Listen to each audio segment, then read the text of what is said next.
Once upon a time, in a vast and splendid kingdom, there lived a queen known for her sharp temper. The queen's mood often cast a shadow over her magnificent palace and the lives of her subjects. One night, after a particularly difficult day, she fell into a restless sleep. In her dreams, a mysterious woman appeared and spoke a cryptic warning: "You must be kind-hearted, or you will find yourself alone." The queen dismissed the dream, believing it to be mere nonsense. The next morning, as she wandered through her palace, she stumbled upon a hidden room she had never noticed before. Intrigued, she entered and discovered a beautiful gold necklace lying on a velvet cushion. Enchanted by its brilliance, the queen eagerly clasped it around her neck, expecting it to radiate light and admiration. However, to her surprise, the necklace remained dull and lifeless, not shimmering as she had hoped. Confused and frustrated, the queen sought the counsel of the kingdom's wizard. Upon hearing her plight, he advised, "This necklace only shines for kind-hearted individuals. You must learn to be kind." The queen scoffed at his words, determined to find another way to make the necklace glow. She gathered all the precious stones from the palace and concocted various potions, yet each attempt only made the necklace appear darker. After several failed efforts, the queen reluctantly decided to heed the wizard's advice and committed to performing 3 good deeds within her palace. For her first act, she summoned the oldest maid, who was visibly nervous. "Oh, my queen, what have I done wrong?" the maid stammered. The queen, softening slightly, declared, "I heard you've been having a hard time lately. You shall have a few days off to rest." The maid's eyes filled with tears of gratitude, and as she left the room, the necklace shimmered ever so slightly. Encouraged by this small victory, the queen proceeded to speak with the palace gardener, who tirelessly tended to the flowers but received little appreciation. "Thank you for your hard work. Your flowers bring beauty to our kingdom," she said sincerely. The gardener's face lit up with joy, and once again, the necklace sparkled a bit more brightly. For her final act of kindness, the queen approached the chef, who had been struggling to provide for his family. "Here, take this bag of gold. It will help ease your burdens," she said. Overcome with emotion, the chef thanked her profusely. At that moment, the necklace glowed brilliantly, illuminating the room with a warm, golden light.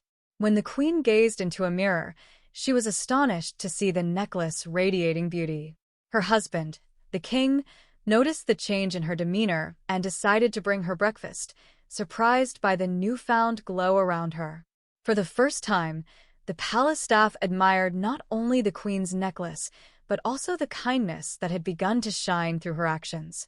Over time, the queen became enamored with the attention her shining necklace brought her. Yet, she became obsessed with keeping it clean, scrubbing it vigorously after each good deed. One fateful day, while cleaning it, the queen accidentally broke one of the stones. Heartbroken, she cried out, "Oh no, my necklace is broken. No one will love me now." Despite her fears, the palace staff continued to treat her with kindness, baffling the queen. "Why are you all being so nice to me? My necklace doesn't shine anymore," she asked. The staff replied in unison, "My queen, it is your heart that now shines. Your kindness has transformed you into a wonderful person." In that moment, the queen realized that the affection she received from her subjects was not due to the necklace, but because of her newfound kindness. From that day on, she dedicated herself to being genuinely good, learning that true beauty came from within, independent of any adornments. Meanwhile, in a neighboring land, Rapunzel was taking a leisurely walk in the forest when she encountered one of the 7 dwarves.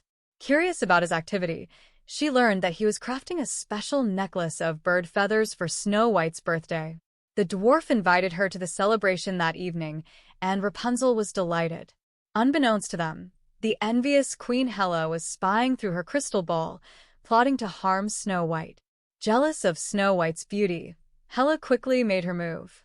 She plucked a feather from a passing bird and infused it with a dark potion, transforming it into a deceptive necklace.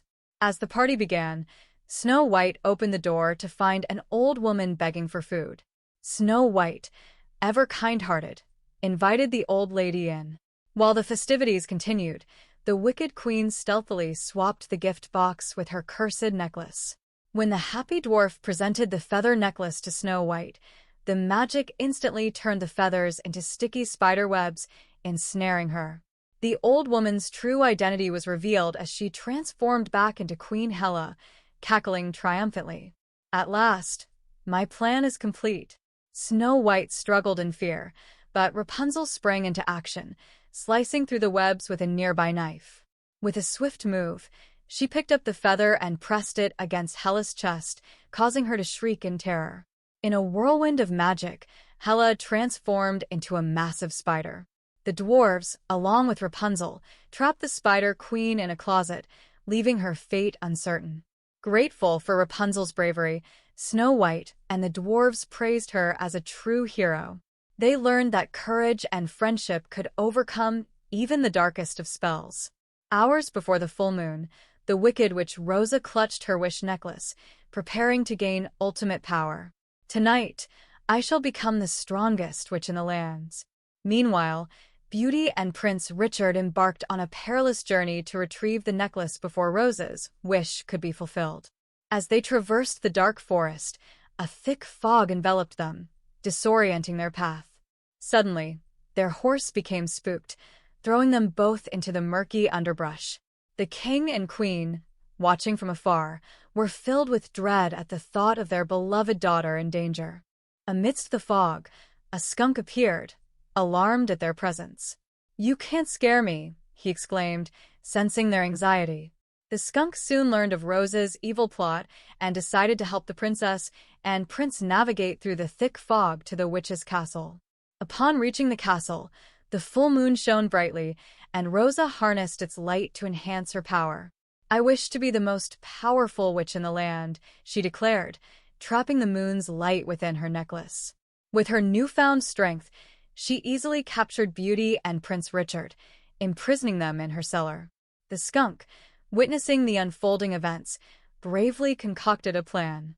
Using his infamous stench, he created a distraction, causing the witch to faint.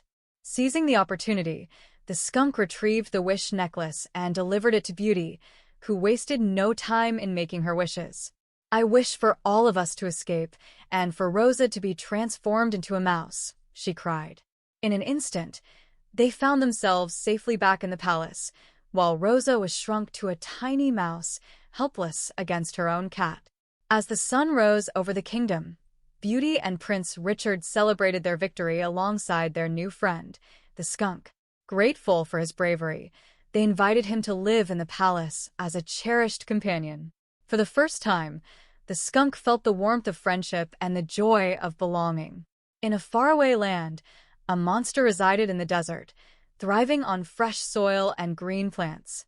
Meanwhile, the king and queen of a nearby kingdom longed for a child, their hearts heavy with sorrow.